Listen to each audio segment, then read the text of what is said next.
Cek cek cek cek cek cek cek cek satu cek cek cek cek cek. Oke. Halo guys, welcome back to my channel Dimas BSM, dan kali ini gue bakal buat konten bubble bahas bola. Suh.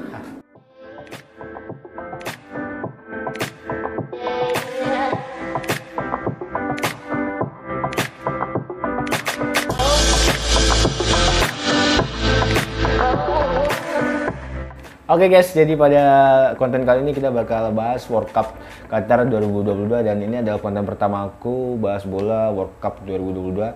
Dan ya buat kalian yang buat kalian yang bertanya kenapa nggak buat konten ini dari awal ya, karena gue baru kepikiran buat konten ini di channelku ini. Jadi ya wajar aja. Dan konten pertama kita yang akan kita bahas adalah Portugal versus Maroko. Ya, Maroko ini adalah tim dari ini ya, yang berada di grup F. Dan ya, di sini ada 5 negara yang gagal menghadang Maroko untuk tembus ke semifinal.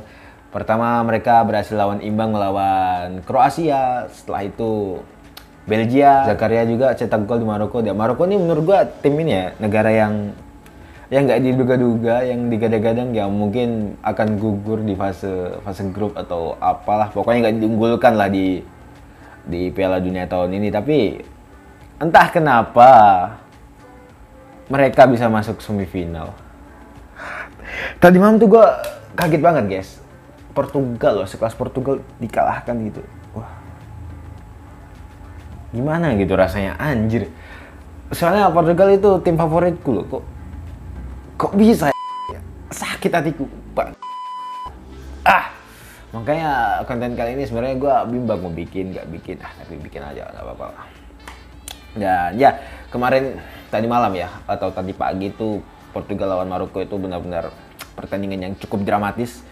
Kenapa dramatis? Karena mereka saling menyerang, dan ya di sini kita bisa lihat bahwa Portugal itu benar-benar dominan sekali serangannya, dan bisa dibilang sekitar 70% atau 60% lah Portugal itu menguasai pertandingan dengan operannya yang mungkin bisa mencapai jumlah 600-an lah. Dan ya, untuk Maroko mungkin sekitar 200-an. Di sini peluangnya memang sedikit, tapi Maroko berhasil membobol gawang Diego Costa. Di sini Maroko benar-benar ya memanfaatkan peluang sekecil apapun.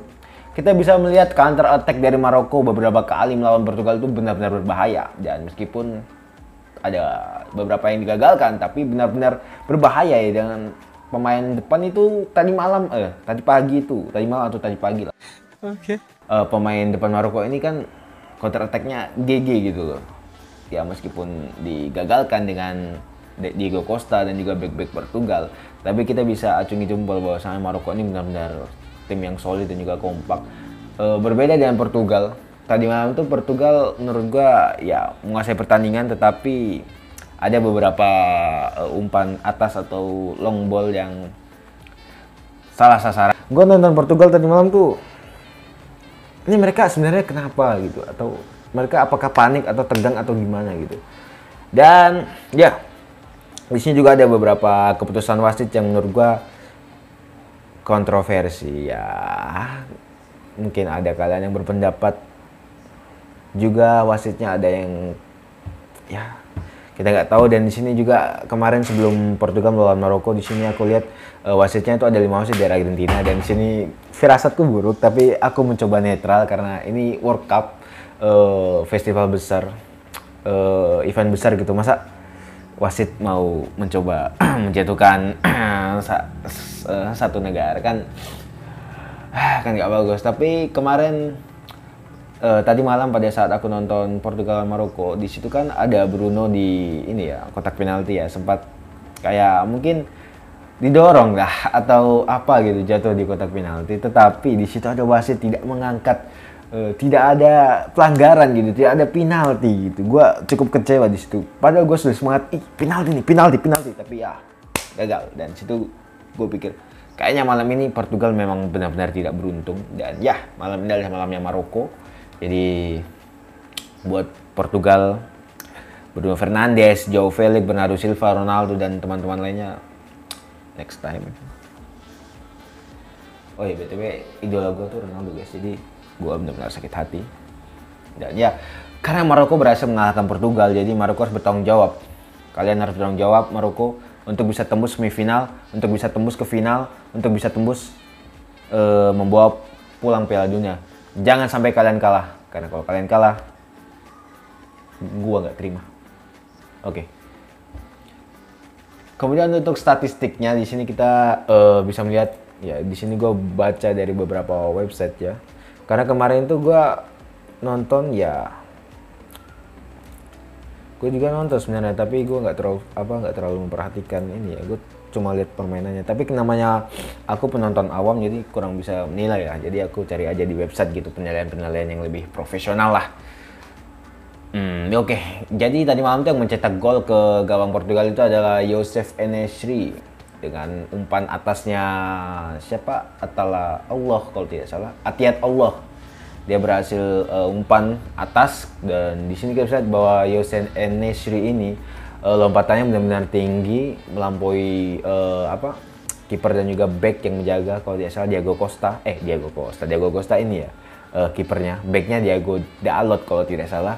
Dan ya, karena kedua orang itu gagal menjaga Nesyri, jadi ya Nesyri berhasil lepas dan menyundul, dan akhirnya 1-0. Di situ gue masih berharap Portugal bisa comeback. Karena apa? Karena di situ masih menit ke 30-an di babak pertama. Dan di situ gue langsung berpikir kenapa Fernando tidak langsung memasukkan Ronaldo pada menit-menit itu saat kebobolan. Karena menurut gue di pertandingan ini, di suasana seperti ini, Ronaldo benar. A few moments later. Oke guys, ada sedikit kesalahan teknis ya. Oke, jadi kita lanjut. Oke. Jadi pada menit krusial di sekitar Maroko habis mencetak gol itu, menurut gue itu adalah waktu yang pas bagi Fernando Santos untuk masukkan Cristiano Ronaldo. Karena apa? Pada laga seperti inilah biasanya Ronaldo akan menunjukkan taringnya. Tapi ya kembali lagi ke keputusan pelatih masukkan Ronaldo ya di sekitar babak kedua. Dan menurut gue itu sangat disayangkan karena masih ada waktu sekitar 15 menitan lebih bagi Ronaldo bisa masuk di babak ke-1, tapi ya itu adalah keputusan pelatih, jadi kita nggak bisa ini. Dan sekali lagi pada malam tadi Portugal belum beruntung melawan Maroko, dan Maroko berhasil beruntung dengan keunggulan 1-0. Dan di sini gue cukup sedih karena Cristiano Ronaldo bermain di Piala Dunia ini, menurut gua ini Piala Dunia yang terakhir di umurnya yang ke-37 atau 38. Jadi agak kecewa juga Ronaldo harus gugur di 8 besar. Tapi gue berharap mungkin di saat dia pensiun atau mengakhiri karirnya, entah itu di klub atau timnas internasional, dia mau menjadi pelatih di Portugal dan akan mengurus atau melatih beberapa anak-anak berbakat yang ada di Portugal dan menunjukkan kepada dunia bahwa Portugal suatu hari nanti bisa menjuarai Piala Dunia.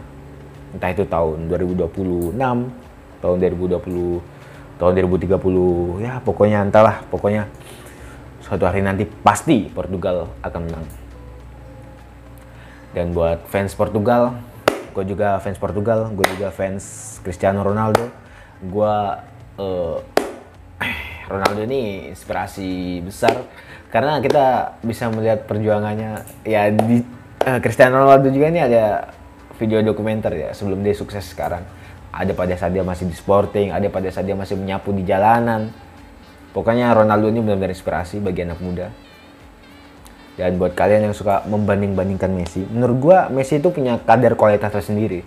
Tapi kalau kalian mau membandingkan antara Ronaldo dan juga Messi, ya kita harus akui Messi ini dalam statistik dalam sepak bola ini memang lebih unggul daripada Ronaldo. Pada saat 1000 pertandingan kemarin saja itu Messi udah unggul, bro.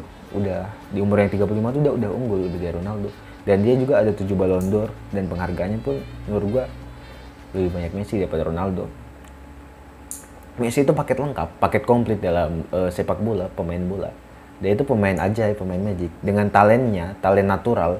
Tetapi Ronaldo, kalau kalian lihat Ronaldo, dia itu pemain yang seperti nggak ada bakat gitu. Tetapi dia mau bekerja keras dan akhirnya mampu bersaing dengan Messi selama kurang lebih 15 tahun. Bayangkan gitu loh, inspirasi yang kita dapatkan dari seorang Cristiano Ronaldo. Itu yang gue suka dari Cristiano Ronaldo, kerja keras, inspirasinya buat kita bisa bangkit gitu. Meskipun kita mungkin ada kekurangan. Dan kalau gue lihat Messi dengan Ronaldo nih, buat kalian yang suka nonton anime ya, ini bisa diibaratkan seperti anime Black Clover. Kalian tahu anime Black Clover? Ya, MC-nya itu namanya Asta. Asta itu nggak ada bakat sihir. Dan rivalnya itu ada bakat sihir. Rivalnya itu namanya Yuno. Nah, Asta dan Yuno ini bersama-sama bercita-cita untuk menjadi kaisar sihir. Jadi Asta ini yang tidak memiliki bakat sihir sama sekali mau gitu bersaing dengan Yuno yang jelas bakatnya itu udah ya mungkin kok di kelas-kelas S lah kok ini. Tapi Asta tidak ada pikiran insecure atau apa. Dia malah semangat, dia malah melatih otot, melatih pokoknya apa yang dia bisa dia latih. Dan akhirnya apa? Keberuntungan datang kepada dia. Jadi menurut gua Ronaldo itu Asta dan Messi itu Yuno. Jadi seberapa keras Ronaldo berlatih, Messi tetap lebih unggul dalam sepak bola. Tetapi siapa yang lebih dikenal, siapa yang lebih menginspirasi dan siapa yang lebih pantas dinobatkan sebagai ikonik dalam olahraga dan juga sepak bola, menurut gue itu Cristiano Ronaldo. Dan ya, sekali lagi, meskipun cerita Ronaldo ini mirip cerita-cerita anime ataupun komik di mana MC yang harusnya memiliki ending yang bahagia, tetapi ending pada Cristiano Ronaldo di timnas internasional ini adalah bad ending atau sad ending. Dan sekali lagi gue cukup kecewa dengan hasil ini dan ya, gue berharap di 4 tahun ke depan atau 8 tahun ke depan atau 12 tahun ke depan Portugal bisa memenangkan World Cup, entah itu bersama Cristiano Ronaldo atau tidak. Tapi gue yakin suatu hari pasti Portugal bisa menang. Oke guys, mungkin dari laga tadi malam Portugal antara Maroko mungkin itu aja yang bisa gue bahas. Dan ya untuk Maroko tadi malam itu MVP-nya sebenarnya itu menurut gue lebih cocok ke kipernya ya, Bruno kalau tidak salah ya, kiper Sevilla. Kalau tidak salah Sevilla, tetapi ya yang dinobatkan sebagai MVP adalah pencetak skor. Mungkin kiper dari Maroko ini memberikannya kepada pencetak gol itu ya, menurut bagi mereka mungkin pencetak skor tadi malam itu ada pahlawan bagi mereka. Dan ya itu urusan mereka dan congras buat Maroko dan next time buat Portugal. Oke? Dan ya itu aja yang bisa gua bahas pada video kali ini. Bye bye.